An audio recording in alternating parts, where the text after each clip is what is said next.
कृत्यम द्वैपायनो विरह का करया जुहाव पुत्रेण तन्मयतया करिहो विवेको तम सर्वभूत हृदयं मुनिमानतोऽस्मि। हे पुत्र यम प्रभजंत अपेत अपेत कृत्यम। हे परम ब्रह्म, हे भजंत, कहाँ जा रहे हैं धनगे? आप कम से कम आइए यहाँ आश्रम में। आप नाम संस्कार हो, जो भविष्य संस्कार हो, जने हो, आप दीक्षा कीजिए, गुरु के सानिध्य में जाइए, तब आप क्या करके जंगल में तपस्या कीजिए। एक नहीं सुनने वाले थे। छोटकी आगे जा करके एक तालाब थे, वहाँ वो स्त्रियां स्नान कर रहे थे। उस रास्ते से सुखदेव जी महाराज चले गए। उसी रास्ते से जब वेद व्यास करके जा रहे थे,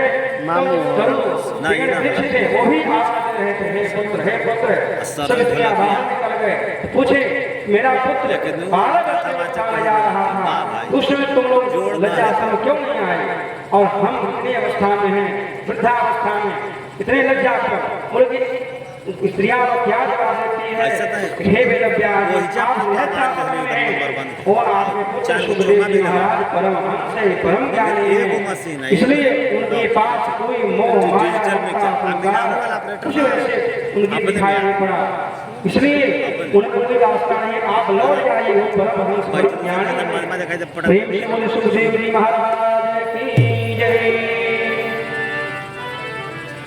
उसके बाद कथा सुखदेव जी की कथा इसलिए सुनाए कि आगे राजा परीक्षित की भी कथा आती है इसमें।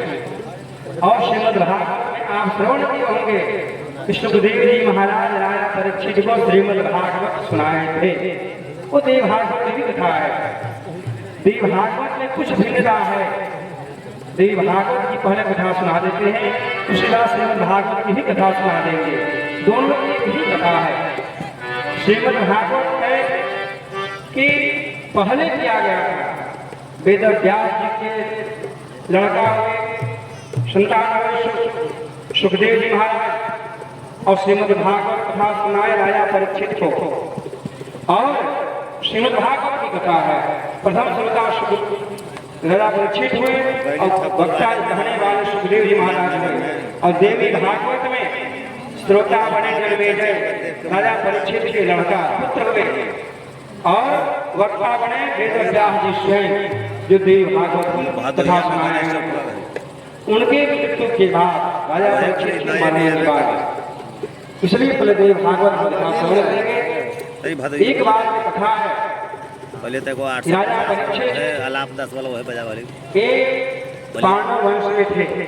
राजा परीक्षित थे कौन, इसके बारे में थोड़ा समझ लेंगे। आप लोग महाभारत देखे होंगे, सुने होंगे भी।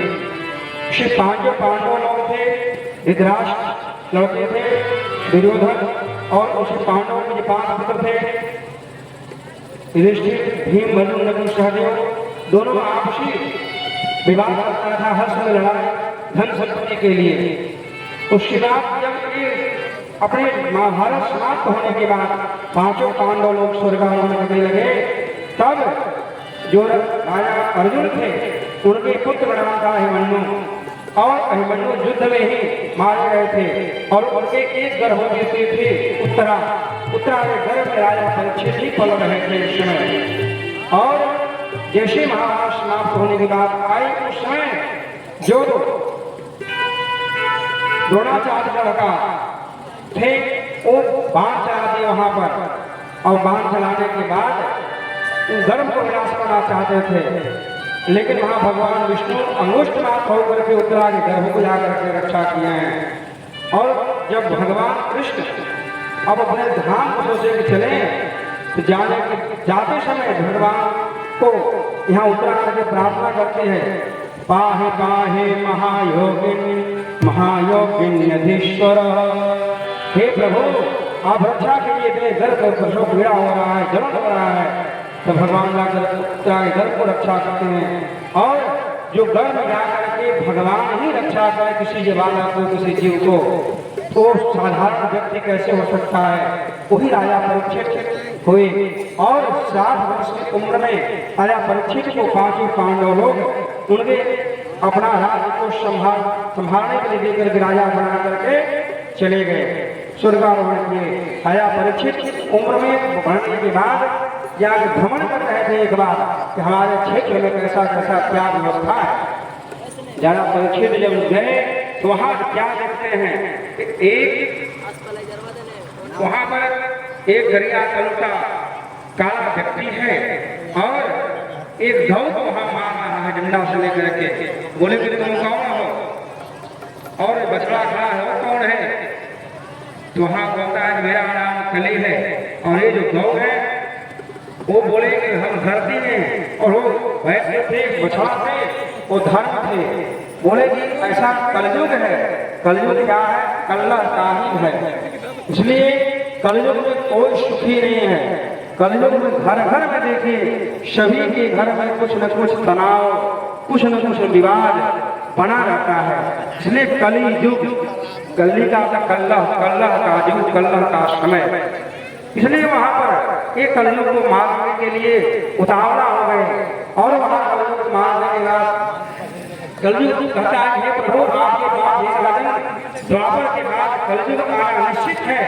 जिस तरह से चैत्र मास के बाद वैशाख आएगा आया ही वैशाख के बाद ज्येष्ठ महीना आएगा उसके बाद इसी तरह से क्रम बनते गया है उस तरह से मेरा भी आना कलयुग द्वापर के बाद कलयुग हम भी आएंगे मेरा समय आएगा। तो हम शरणागत के लिए जगह मांगे कलयुग उसका जगह दिए हैं और जगह में वही 4 जगह दिए थे।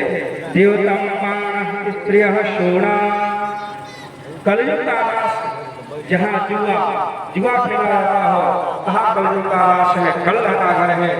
देवतम पान जहाँ